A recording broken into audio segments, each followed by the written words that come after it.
Assalamualaikum warahmatullahi wabarakatuh. Jumpa lagi dengan saya Miss Riza. Di video ini kita akan membahas mengenai materi integritas nasional. Judul materinya adalah integritas nasional. Di sini yang pertama adalah definisi atau arti dari integritas itu sendiri. Adapun integritas dapat didefinisikan sebagai kesesuaian antara pikiran, hati, ucapan maupun tindakan. Nah, integritas juga dapat didefinisikan sebagai kemampuan untuk senantiasa memegang teguh prinsip-prinsip moral dan menolak untuk mengubahnya walaupun kondisi dan situasi yang dihadapi sangat sulit, serta berupaya untuk melemahkan prinsip-prinsip moral dan etika yang dipegang teguhnya. Itu merupakan definisi dari integritas.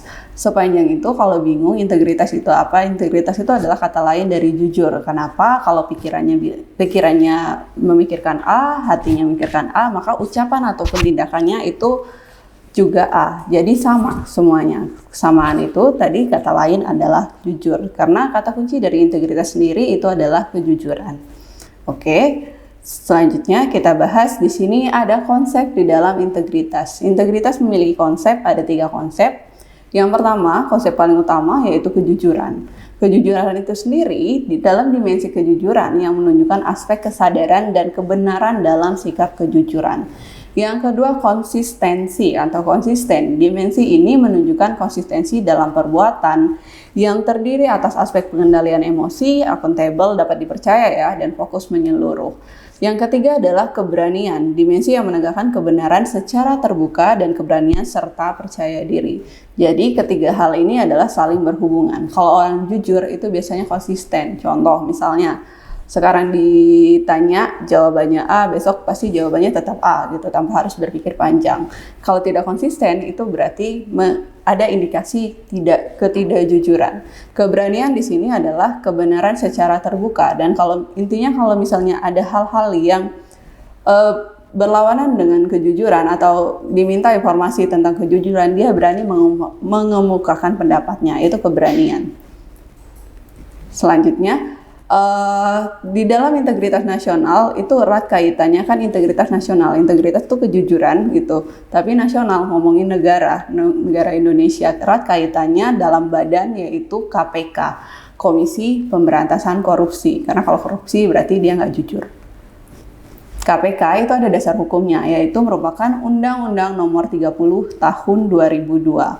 KPK atau Komisi Pemberantasan Korupsi itu sendiri adalah lembaga negara yang dalam melaksanakan tugas dan wewenangnya dia bersifat independen dan bebas dari pengaruh kekuasaan manapun. Itu pengertian dari KPK atau Komisi Pemberantasan Korupsi. Nah, adapun tujuan dibentuknya KPK itu untuk meningkatkan daya guna dan juga hasil guna terhadap upaya pemberantasan tindak korupsi, pemberantasan tindak pidana korupsi. Jadi ada yang korupsi baru ditindak kayak gitu. Nah, di dalam KPK, Komisi Pemberantasan Korupsi itu memiliki kelima azas. Yang pertama pastinya kepastian hukum. Jadi tidak bertindak semena-mena, ada hukum yang dipakai. Yang kedua adalah keterbukaan. Keterbukaan ini kaitannya sama informasi yang disampaikan secara terbuka gitu. Dan kalaupun kita sebagai masyarakat kita mencari informasinya, kita tidak dipersulit. Itu yang dimaksud dengan keterbukaan. Akuntabilitas adalah asas akuntabilitas. Itu adalah kata lain dari pertanggungjawaban, dapat dipertanggungjawabkan. Itu pengertian dari akuntabilitas. Yang keempat, itu ada azas kepentingan umum. Kepentingan umum yaitu mengutamakan kepentingan umum di atas kepentingan pribadi maupun kepentingan golongan, yaitu kepentingan bersama maksudnya di sini. Dan asas terakhir adalah proporsionalitas. Ingat, proporsionalitas. Kata dasarnya porsi. Porsi di sini artinya sesuai atau seimbang gitu. Kalau misalnya butuhnya 3, ya dikasihnya 3 gitu. Itu porsi. Dia jadi asasnya seimbang. Bukan profesionalitas ya, itu berbeda, tapi proporsionalitas. Ini biasanya terkadang ketukar atau keganti. Itu asas-asas di dalam KPK. Nah, KPK sendiri dalam bekerja itu membentuk roadmap KPK dalam pemberantasan korupsi. Jadi kinerja KPK itu di Indonesia itu direncanakan dimulai dari tahun 2011 sampai dengan 2023. Berarti sekarang itu berjalan 2011 sampai 2023. Nah, apa sih yang dilaksanakan dalam fokus area roadmap KPK? Itu ada dibagi menjadi 3 fase. Fase pertama itu adalah tahun 2011 sampai dengan tahun 2015. Terdiri dari yang pertama penanganan kasus grand corruption dan penguatan aparat penegak hukum. Grand corruption maksudnya adalah korupsi yang besar. Kalau misalnya di tahun-tahun 2011 ataupun 2000 sampai dengan 2015, meskipun kamu nggak ngikutin berita tentang negara kita secara detail, pasti kamu pernah dengar ada petinggi partai, ada orang-orang besar seperti pemimpin daerah, atau daerah provinsi, kabupaten, kota, ataupun pebisnis yang namanya sudah besar itu ditangkap oleh KPK. Jadi ini yang dimaksud penanganan kasus grand corruption atau korupsi yang besar kayak gitu. Yang kedua adalah perbaikan sektor strategis terkait kepentingan nasional, ini national interest. Yang ketiga, pembangunan fondasi sistem integritas nasional atau kita biasa singkat dengan SIN kayak gitu. Pembangunan fondasi berarti baru dimulai, itu fondasi itu dasar. Yang keempat, penguatan sistem politik berintegrasi dan masyarakat atau CSO tentang paham integritas gitu. Jadi memperkenalkan tentang integritas itu sendiri. Yang terakhir itu persiapan fraud control, itu merupakan program yang dibuat pemerintah tersendiri untuk menangani tentang fokus roadmap KPK. Ini fase pertama, sudah lewat 2011 sampai dengan 2015. Adapun fase kedua itu adalah selanjutnya, tahun berikutnya, yaitu tahun 2015 sampai dengan tahun 2019. Di fase kedua ini fokusnya adalah penanganan kasus grand corruption dan penguatan aparat penegak hukum. Maksudnya di sini adalah tindak lanjut, masih dilanjutin. Jadi belum selesai di fase pertama, dilanjutkan di fase kedua. Di tahun antara tahun 2015 sampai dengan tahun 2019 itu masih banyak orang-orang yang ditangkap karena korupsi kayak gitu. Yang kedua, perbaikan sektor strategis, melanjutkan fokus pada kepentingan nasional. Jadi ini fase kedua tuh lebih kayak ngelanjutin dari fase kinerja di KPK di fase pertama. Yang ketiga, itu yang tadinya pembangunan fondasi sistem integritas nasional di fase pertama itu ke aksinya, aksi atau tindakan nyata dalam sistem integritas nasional atau SIN. Yang keempat atau yang terakhir, yang tadinya di fase pertama persiapan, di fase kedua adalah implementasi fraud control. Oke. Selanjutnya adalah fase terakhir. Fase terakhir itu disebut fase ketiga, yaitu dimulai tahun 2019 sampai dengan 2023. Dalam fase ini, fokus roadmap KPK itu konsentrasinya ke 3 hal. Yang pertama, optimalisasi penanganan sektor strategis, yaitu melanjutkan fokus pada kepentingan nasional. Jadi grand corruption nggak ada di sini gitu. Diharapkan sih dari tahun 2011 sampai dengan 2019 itu sudah sedikit. Intinya udah banyak oknum-oknum atau orang-orang atau lembaga-lembaga yang terbukti melakukan korupsi dan sudah ditangkap. Yang kedua, optimalisasi sistem integritas nasional. Yang ketiga, penanganan fraud yang dilakukan oleh penyelenggara negara. Jadi fase ketiga atau yang sedang kita jalani ini adalah penyelesaian dari fokus roadmap KPK. Selanjutnya adalah sistem integritas nasional atau SIN. SIN itu merupakan sistem yang berlaku secara nasional dalam rangka pemberantasan korupsi secara terintegrasi yang melibatkan semua pilar penting bangsa. Sistem artinya aturan, berlaku secara nasional, berarti dari Sabang sampai Merauke itu sama, terintegrasi, sama, satu gitu, yang melibatkan semua pilar penting bangsa. Di sini, sistem integritas itu sendiri terdiri atas 3 bagian utama. Bagian pertama itu disebut bagian pondasi, terdiri atas sistem politik, sosial, ekonomi, dan juga budaya. Yang kedua, bagian pilar atau tiang penyangga. Tiang penyangga atau bagian pilar ini terdiri atas badan atau lembaga legislatif. Kita ketahui badan atau lembaga legislatif ini terdiri dari DPR, DPD, dan juga menjadi MPR gitu. Anggota DPR ditambah anggota DPD sama dengan anggota MPR. Ingat rumusnya. Yang kedua adalah eksekutif, presiden dan wakil presiden, kehakiman dan peradilan, MA, MKKI, sektor publik. Sektor keuangan, penegak hukum, Komisi Pemilihan Umum atau disingkat dengan KPU, kaitannya sama pemilu tentunya, Komisi Ombudsman, lembaga atau badan audit, organisasi anti korupsi, ada partai politik, ada media massa, ada kita sebagai masyarakat atau di sini disebut masyarakat madani, dan juga ada dunia usaha. Intinya dalam bagian pilar atau tiang penyangga itu semuanya terlibat.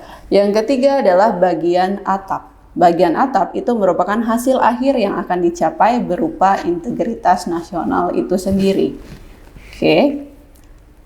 Selanjutnya adalah ini yang paling sering keluar di dalam soal, lebih seringnya keluar di akhir-akhir ini, yaitu ada nilai-nilai di dalam integritas. Nilai-nilai di dalam integritas ada 9 nilai, tapi terbagi menjadi 3. Jadi di sini saya jelaskan secara satu-satu. Yang pertama itu disebut dengan nilai inti. Nilai inti itu terdiri dari 3. Sebenarnya semuanya nggak sulit. Ingat kata kuncinya, kalau kita ngomongin integritas, kita ngomongin kejujuran, tapi nggak cuma ngomong jujur gitu. Intinya di dalam integritas itu selalu ngomongin sifat manusia. Beda sama integrasi. Kalau integrasi kita ngomongin negara. Jadi objeknya di sini manusia. Ini semuanya adalah sifat manusia. Di dalam nilai, ke-9 nilai itu adalah sifat manusia. Nggak sulit, tapi biasanya soalnya menjebak. Jadi perlu dibaca berulang-ulang atau perlu dipahami. Di sini nilai pertama, balik lagi, nilai pertama atau nilai inti terdiri dari 3 hal. Yang pertama jujur. Jujur artinya lurus hati, nggak curang, tidak berbohong, dan konsisten tentunya. Biasanya ketidakjujuran itu diawali karena adanya keserakahan. Kalau tidak keserakahan, biasanya kebetulan atau punya kesempatan. Adanya peluang karena pengawasan yang kurang itu bisa membuat orang tidak jujur, kayak gitu. Tapi ingat, integritas itu kata kuncinya harus jujur. Nilai inti yang kedua itu artinya tanggung jawab. Kalau tanggung jawab itu biasanya dia berani mengakui kesalahan. Misalnya ada salah, dia berani mengakui kesalahannya. Nggak nuduh orang lain, tidak melampiaskan atau membebani orang lain atas kinerjanya, kayak gitu. Yang selain berani mengakui kesalahan, tanggung jawab juga amanah, dan biasanya orang yang tanggung jawab itu dapat diandalkan. Yang ketiga itu disiplin. Kalau disiplin kaitannya pasti dengan waktu. Biasanya orang yang disiplin itu menghargai waktu. Sangat diperlukan disiplin oleh seorang pemimpin. Karena apa? Yang dilakukan oleh seorang pemimpin itu biasanya dicontoh oleh anak buahnya.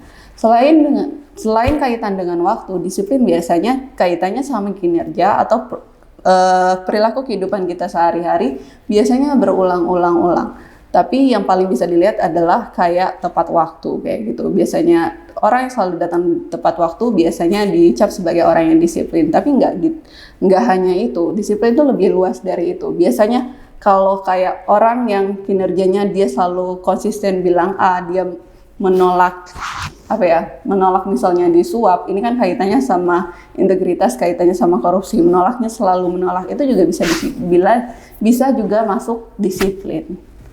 Oke. Selanjutnya adalah nilai kedua. Nilai kedua itu disebut dengan nilai etos kerja. Hubungannya sama kerjaan, udah jelas banget namanya nilai etos kerja. Nilai etos kerja juga terdiri dari 3 nilai. Yang pertama kerja keras. Apa sih kerja keras? Kerja keras di sini maksudnya kerja dengan sungguh-sungguh. Dia selalu mengutamain atau memperhatikan kepuasan hasilnya. Intinya orientasinya pada hasil.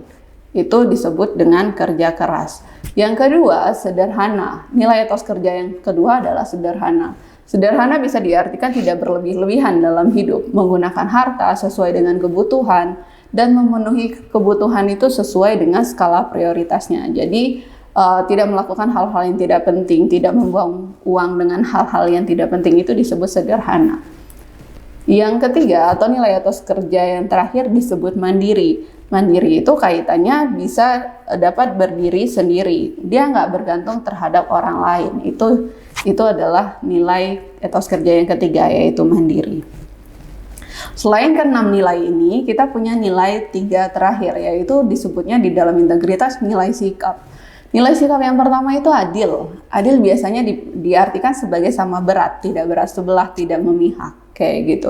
Itu adil. Tapi kita harus bisa nyesuaiin di soal adil itu nggak semuanya sama. Misalnya kamu punya adik, kamu anak pertama, kamu punya adik kamu dikasih jajan 20.000, kamu dikasih jajan 20.000, bagi kamu nggak adil, bagi adik kamu adil, kayak gitu.